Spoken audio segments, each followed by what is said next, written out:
Hi, I'm Daniel at eSharp. Today I wanted to talk to you about the Accordion Shell application. Shell is one of the ways to communicate with your Accordion agent system. The other ways is through our Python library, Accordion Pilot, or through our C# API. So first let's start the shell and get some overview over the things we can do. First we can start with typing help. This shows everything that we can do with the system, and we can also get some more detailed information by typing, for example, help init, help and the command that you want to check. So in this case, init, we have different parameters here, which is -h, which is the host, which is the system that we want to connect to, and then we can do some other stuff that I will not go through today. But my system is called Agent64, so I will start with attaching to this system by typing init -h and then Agent64. And now I'm connected.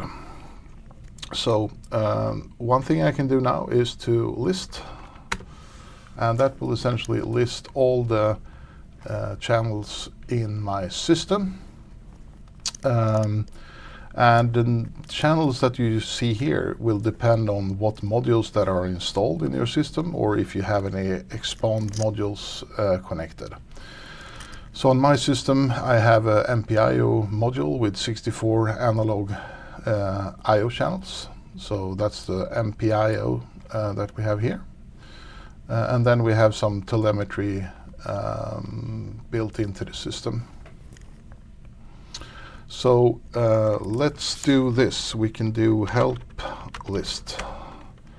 So what you can do with list is that you can apply a filter. So let's do this, for example, list -f dot plus MPIO. And then I will only see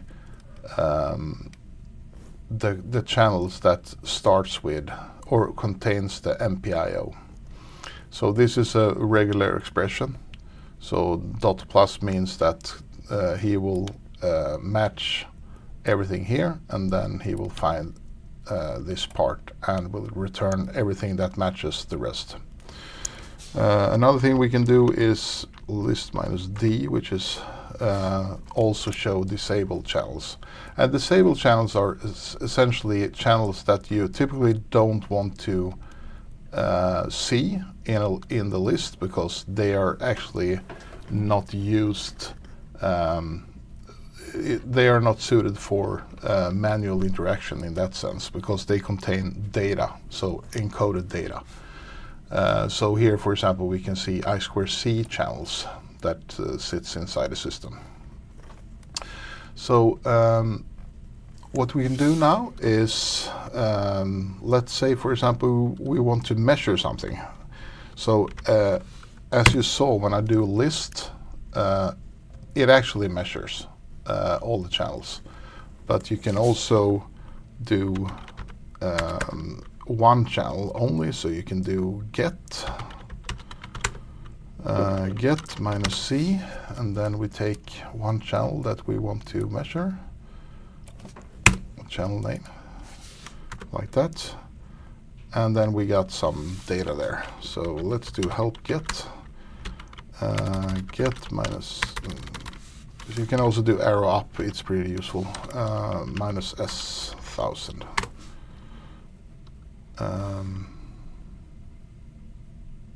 Yeah, that took a while. So now we measured that signal 1,000 times. Yes, so as I mentioned, we have the MPIO channels can be either inputs or outputs, so we can try to configure a channel, because they are default inputs when they start. So let's try to make one of these channels as an output instead. So I will grab this last one. and then I will do conf minus C and the name. So I can start with that. I need to set some parameters. I want to set the direction to out, but let's do this first to see what happens. Then it shows you the available properties for this channel, and here we can see further down the direction, and the direction is currently in, but it also says capability here, which is that it supports both in and out. So let's do this conf minus C minus P, which is the parameter I want to set, direction, minus V, which is the value I want to set, out. So, and now I want to set voltage, for example, on that channel. I want to set 2.5 volts. So let's do set minus C, the name minus V, which is the value, 2.5 volts. So now we can see that this channel is outputting 2.5 volts. Yes, so let's try I2C transaction. So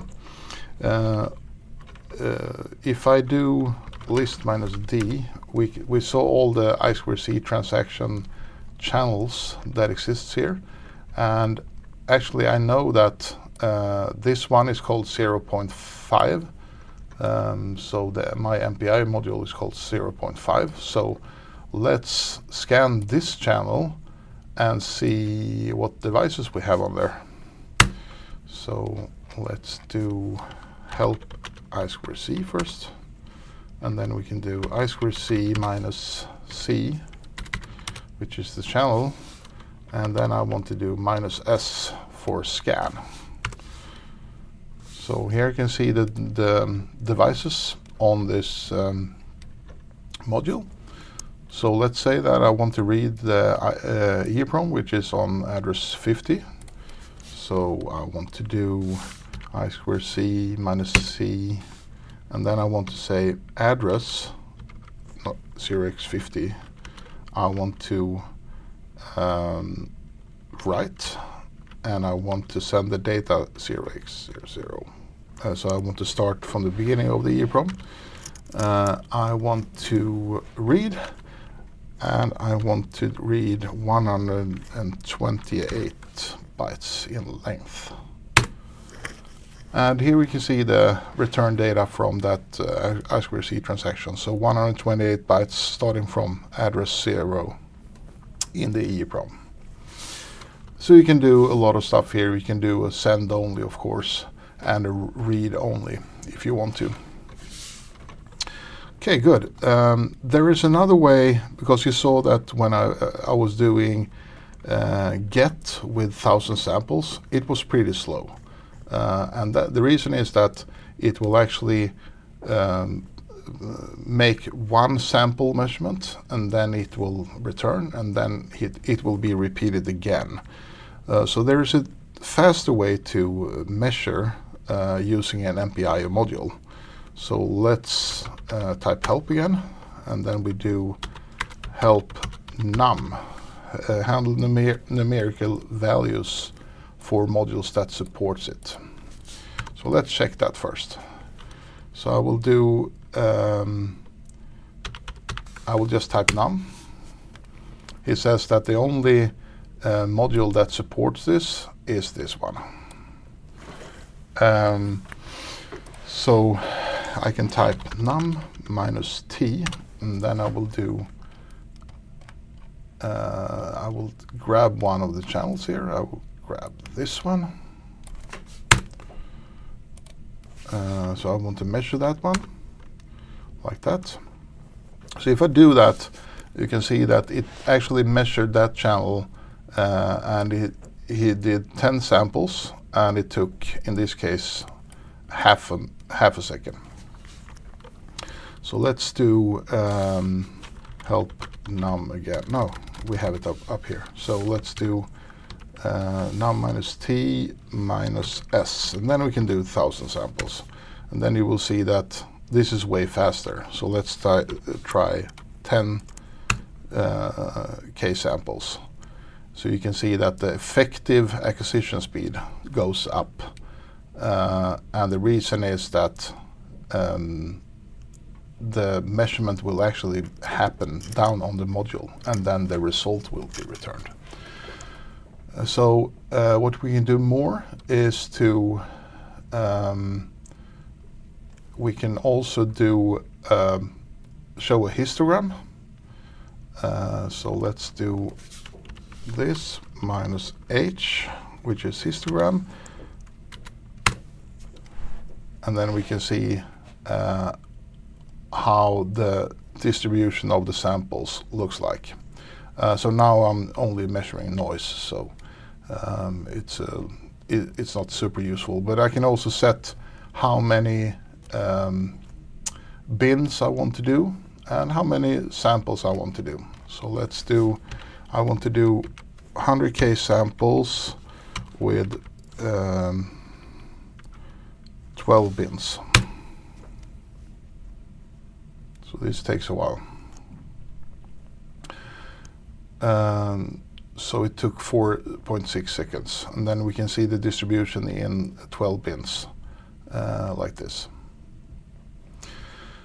Yes, so it's virtually possible. It's possible to do virtually anything with your Accordion system from the shell. You can also use, of course, the other methods like the Python library or the Accordion pilot, but the shell can be pretty useful sometimes when you quickly just want to see that everything is working, and yeah, also on a Linux machine, for example, where you cannot run the pilot user interface, it can be pretty useful. So yeah, thanks for watching. Bye bye.